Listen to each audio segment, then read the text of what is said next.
Middlewich, in the heart of England, and somehow we've arrived right in the middle of the annual Folk and Boat Festival. Perfect timing really, because we're also about to become part of the boating community, whether they like it or not. 4 travellers from Western Australia, absolutely no narrowboating experience, but very excited for the adventure. Where are we going? The 4 counties circuit. What will the pubs and food be like? Hopefully excellent. So we're on the Rakiraki. It's a boat by floatingholidays.co.uk. She's just been painted. She used to be green. Anyway, let me show you what's happening on board. There's 4 of us travelling. So down the galleyway here, we've got the saloon area, and this is where many a tale will be told, and where some people are going to lose a lot of cards. Although we did see Yahtzee in there. This is the kitchen area. We've just been shopping, so we're still trying to work out how we're going to do everything. The cleaner is still on board. Oh, and another cleaner over there with a broom. So anyhow, everything seems to be here. This looks pretty good. Bathroom number 1. You have to be good friends. If you're showering with someone else, that is. But we won't be doing that apparently. This is the double bunk area. We're going to use this as storage. So we're just going to throw all our suitcases and stuff in there for the time being. Again, until we get ourselves sorted.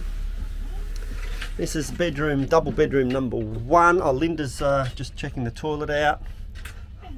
So yeah, it's interesting. Whoever gets to sleep up against the window, you've got to be good friends to have a piddle in the middle of the night.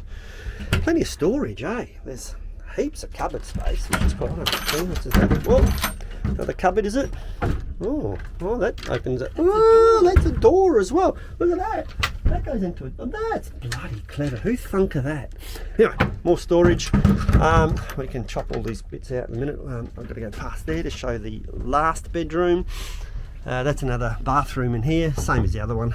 Another bedroom here. This is at the very rear of the boat, and so out through this door has got a nice little sitting area. Interesting little window shutters, but that all works. So we're quite looking forward to this part of the holiday. Radiators, we don't know how it works. We haven't had the induction yet, so we're not sure what's what and who's who in the zoo. A lot of things to read through. Okay, I can read. Are you sure? Yeah. It's alright then. Tick what you understand. Anything you don't understand. That's we'll run your through overview. it. I'll give you a full run through of the boat anyway. Yeah, perfect. Things to check, things that you're going to have to do while you're out for being on for 2 weeks. Yeah. So basically in the morning, you come out, turn it a little bit more for your heater plugs. On the engine, give it 10 seconds. Yeah. Oh, okay. Over. Yeah. And like I say,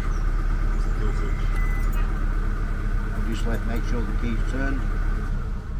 That's your kill switch. That's there. Yeah. Yeah. Sometimes you might end up in a weed hatch. This here is your weed hatch.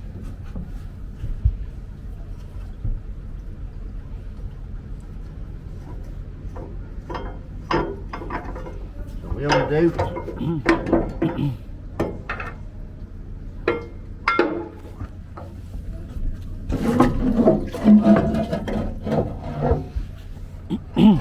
Slide this out. Put your hand down there. Yeah. It's going to be a bit cold, but it's the propeller. Yeah. So always do this. No engine running yet. Yeah. If you think normally a big thing with these, if the boat's struggling or anything, or you've got an absolute ton of bubbles coming up from the back, normally means you've got something round the prop. Okay. In which case then, if you've got gloves, get a pair of gloves on. Yeah. Hand down, see if you can get, just be careful when you put your hands down. Slides in one way, and the other. And then just pressure. And then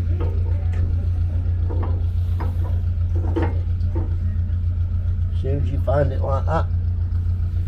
Yep. Meet Rakiraki, 69 feet of floating narrowboat, long, skinny and surprisingly cosy. And somehow the hire company decided we were responsible enough to take charge of it. So we're just running through the induction, and there's been a few things already that they've discovered that haven't been completed, so that's why it's good to have an induction. Make sure you do it. The 4 counties ring covers around 110 miles and more than 90 locks, including 1 tunnel. That number seemed perfectly reasonable at the time. It's on now. Apparently. Yes, it was the, behind the table legs, the fuse board. So we've just had the induction, and the two skippers are as confident as we're going to be. We should be fine. So now we're just going to see if we can get out of here, because there's boats turned up everywhere because there's the folk festival, both folk and boat festival. So yeah, just going to check ahead, see if we can get out of here. Linda and Kim waiting in anticipation for their first lock. They can hardly wait. So anyway, apparently there's a few boats up through there, which is where we're heading, and then we're going to be on our way. I've had enough of the diesel fumes, I've got to say. So apparently this old boat's 100 years old, still made of wood, and it's here for part of the festival. Bit of a show boat.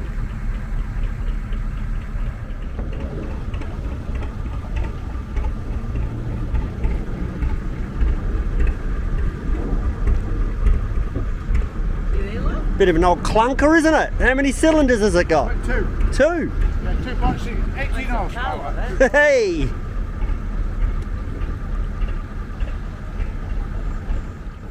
So we find ourselves at the Middlewich Boat and Folk Festival. We were meant to be a few kilometres up the canal, but we've got a couple of old boys playing some blues. It's very, very good.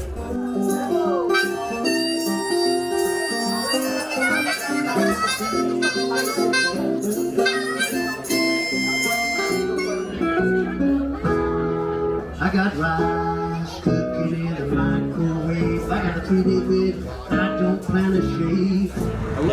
If you watch now, how fast that will turn. I just saw how quickly his turned, yeah. So the pivot point's about the middle of the boat, isn't it? Yeah. You've just got to be careful, because it's like I say again, what you'll be doing is watching the front of the boat. Yeah. Where obviously, I know it sounds stupid, but wherever that is where you're going. Yeah, don't worry. You can see there's nothing there. Yeah. I'd straighten What I that tend to do with these as well, instead of standing in the middle, you stand to this side and watch the side of your boat, you'll see where you're going. So make sure you're not going to hit through the bridge. So you want your front end over there now. So that's it.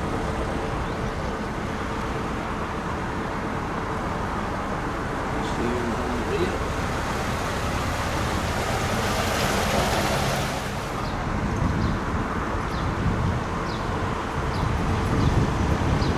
So we're going through there, eh? So those doors are closed at the moment, yeah? Pardon? Those doors are closed at the moment, or? They're closed at the minute. So that means what they've got to do now is go up, check that there's nobody coming. Alright, so we've made it for the first stage. Although Milenko was captain, I've got the hat. Now, we're going to venture the first lock. So there's someone coming in the lock, which means the water's going to be empty. We're going to get from here into there.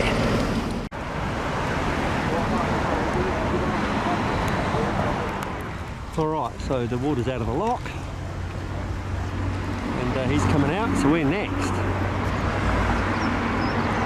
They're still doing the handles, so they're closing the handles up there by the looks of it.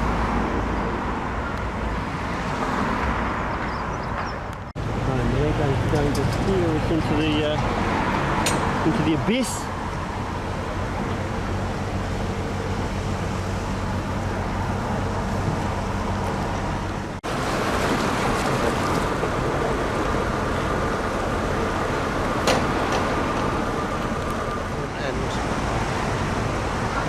Beautifully done, mate. It's straight, I reckon. And we're going to go right to the end, do we?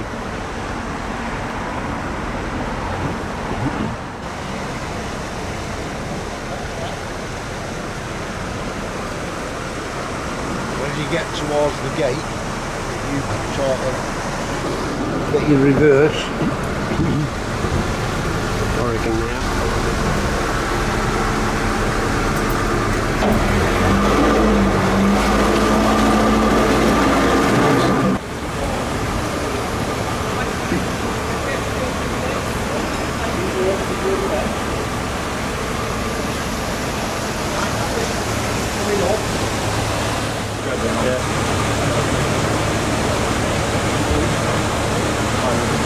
Got a buffer on there, yeah. And the film that he was talking about is what the water's bouncing off now.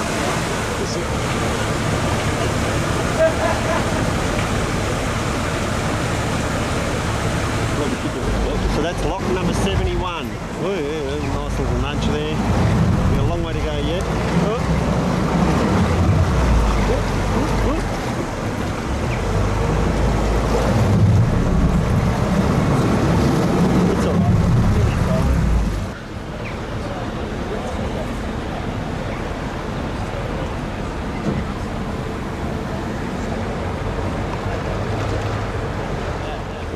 opening the lock. Hey? Not yet, not yet, not yet.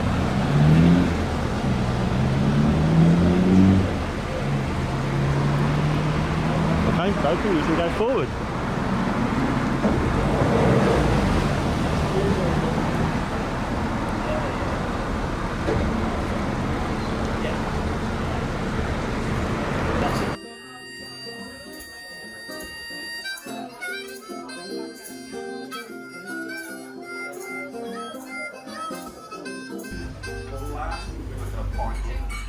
Oh, 2 halves, yeah? Halves, that's what we call them. What are you doing?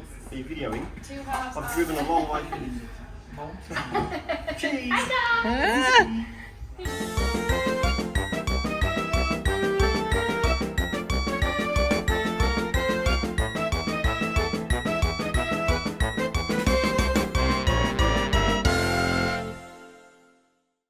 So, we've made it to Middlewich after Mark from Dunbar, the best taxi driver in the whole region, took us here. It suggested the White Bear. He said there was a 2 metre pale ale. Unfortunately, no barrels today. So we're trying an ordinary IPA that they've suggested, only in a glass, because we've got to go careful. It's the Boat and Folk Festival here. Anyway, it's warm.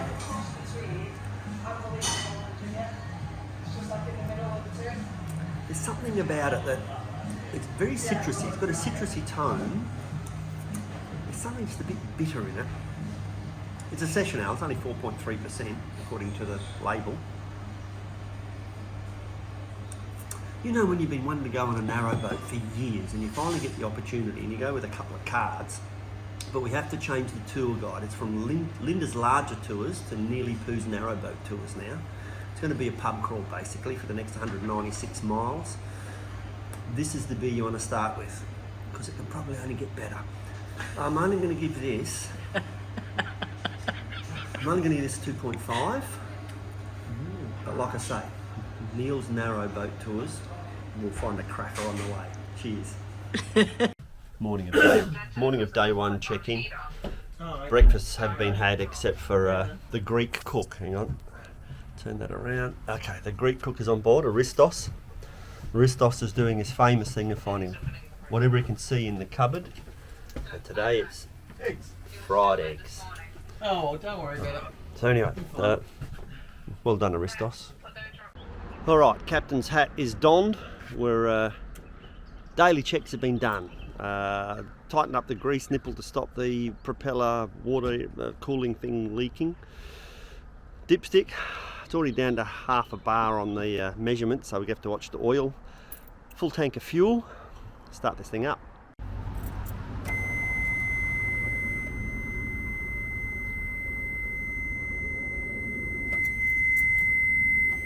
That's the key, mate. Hey? Bring your key right around now. That one? Yep. Oh. Learn something every day. So we've got Kim on pushing duties. Let's hope it all works. And we're on our way. Today we properly begin. Ahead of us is the famous wheel-lock flight on the Trent and Mersey Canal, part of what boaters call Heartbreak Hill. And finally, we had to learn how locks actually work. Basically, they're giant water elevators for boats. The narrowboat enters, gates close behind you, and the water level either rises or falls, hopefully with us floating upright. Now we're just waiting for the lock to empty up there, and when that's done, I will manoeuvre the vessel into there. It's all very exciting stuff.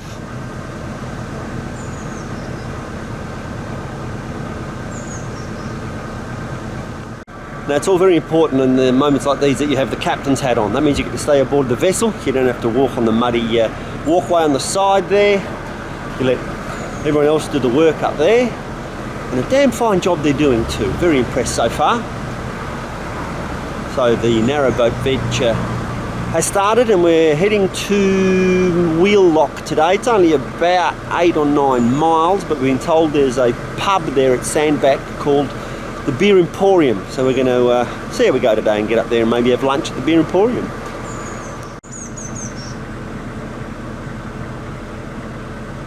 They said it's going to rain today too, so let's see what happens there. So we've made into the first lock for the first day, full day. Second lock on the second. Oh, it's all too confusing, but we're doing it. And the girls, are we going up yet? Second lock of the trip. Are we going up yet? Are we?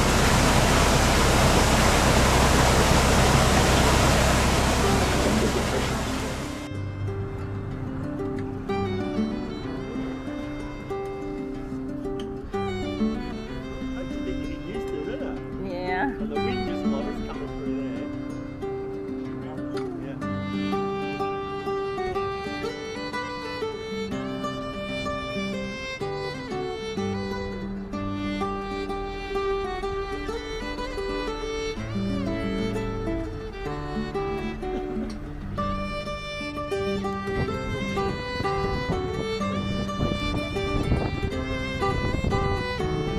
The English weather has finally caught us. Rain makes everything harder on a narrowboat. Slippery locks, wet stairs, and constantly trying to stop cameras and or phones from turning into submarines.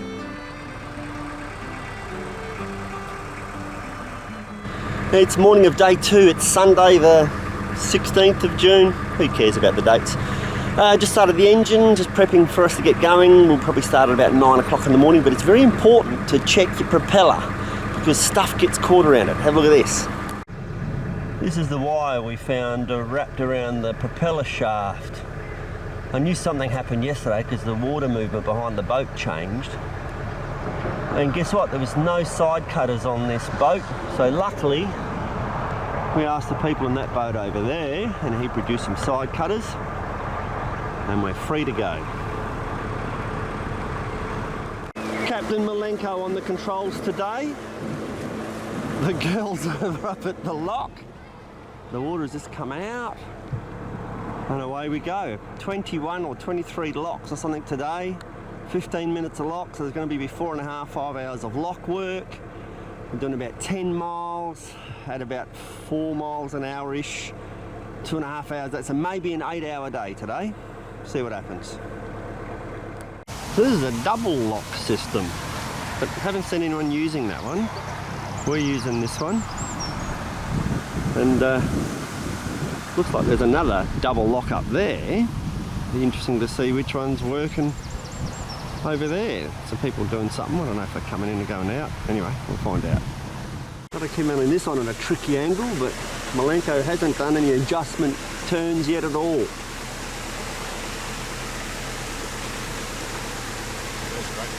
Captain Malenko on the job.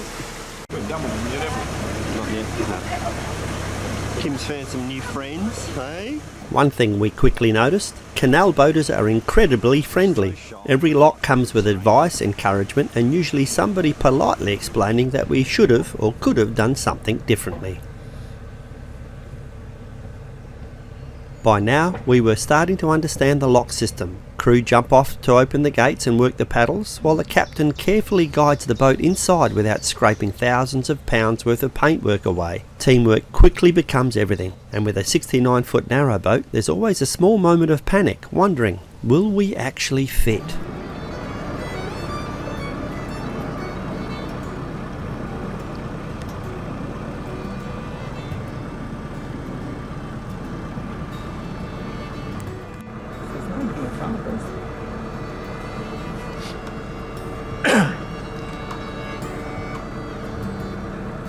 Oh, well, that means you'll empty them for us. Another one of those tricky ones on a bend with a 69-foot narrow boat.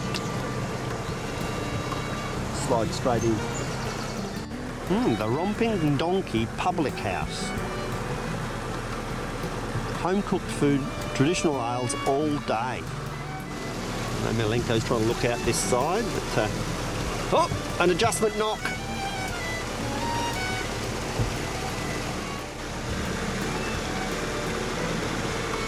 Beautifully done.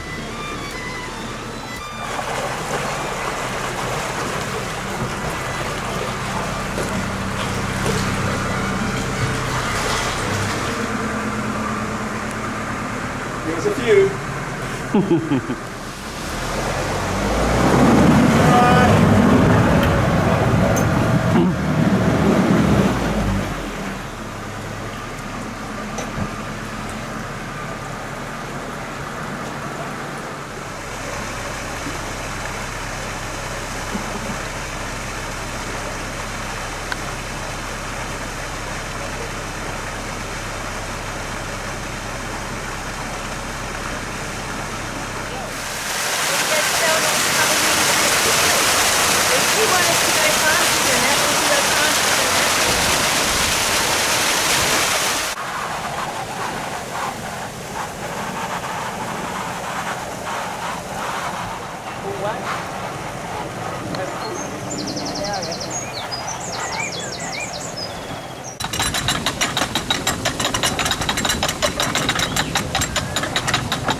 So we're off to the next lock, and you can actually walk faster than the boat generally. We've just had our first major adjustment knock.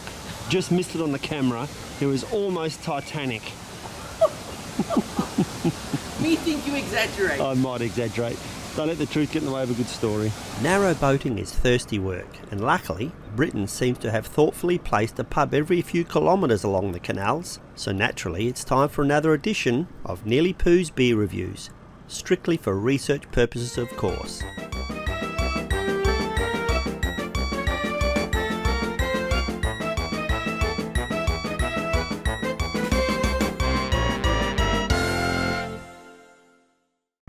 So we've been narrow boating for hours today. We started just after 9, it's just gone 2 o'clock and it's time for beer. It's very thirsty work watching the girls work in the locks. So we stopped in here at Broughton Arms, which has a very good review on one of the books we read 20 years ago. So it must have been okay 20 years ago. But time for a beer. So we've got a Morton's Pedigree Amber Ale. Session ale, 4.3% apparently. It's a nice colour.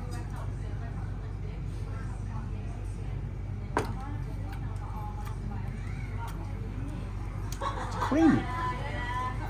It's a pulled one, by the way, too. It's not a cask beer, not a keg beer. It's a cask beer, so it's a pulled one. It's interesting. I can't get used to these warm beers, eh? It's like you've been out in the barbecue all day and you've been talking too much and your beer's gone warm. One more tie.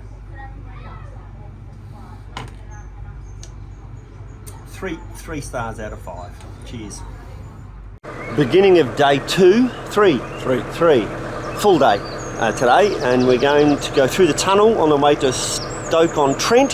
Stayed the night at Kids Grove, which is where the Red Bull pub is, so we had a beer there. Just filled up the water tanks and 2 or 3 locks and we're on our way.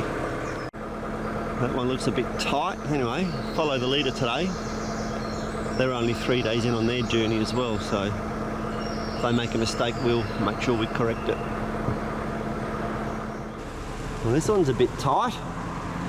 Malenko's got to do his manoeuvring skills. Bit of concentration.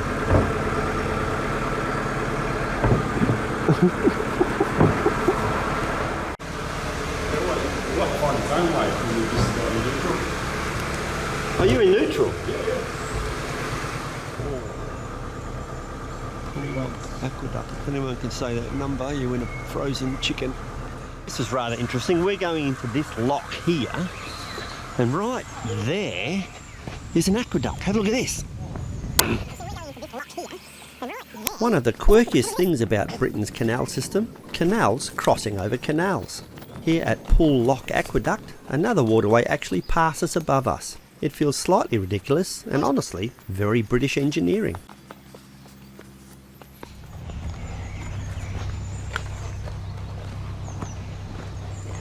How cool is that? We've just come from there. There are the boats. We're going that way.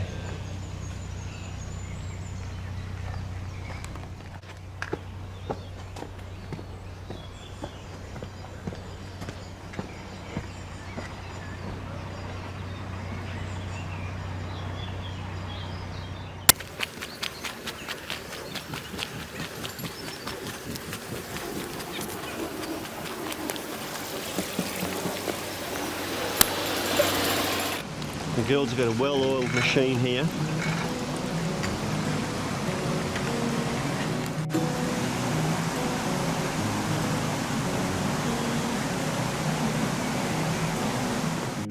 So Malenko's developed a technique where he nudges it, or a kiss, one of the other ladies, another boat told us there, just a kiss, and away the girls can go. And they hardly even pop a sphincter. And then we're off.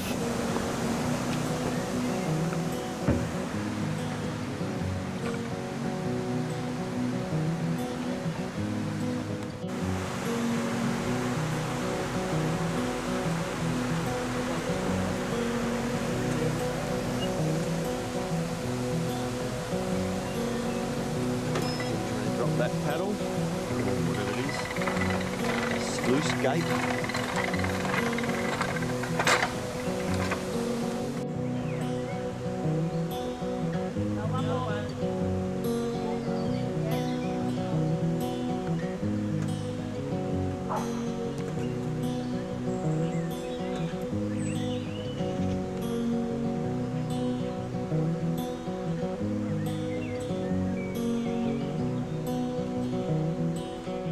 It's very nice up at the front of the boat. All you can hear is birds, slight vibration from the motor, but what a viewpoint this is. This is great. Listen to those birds. And they shut up just as I say that.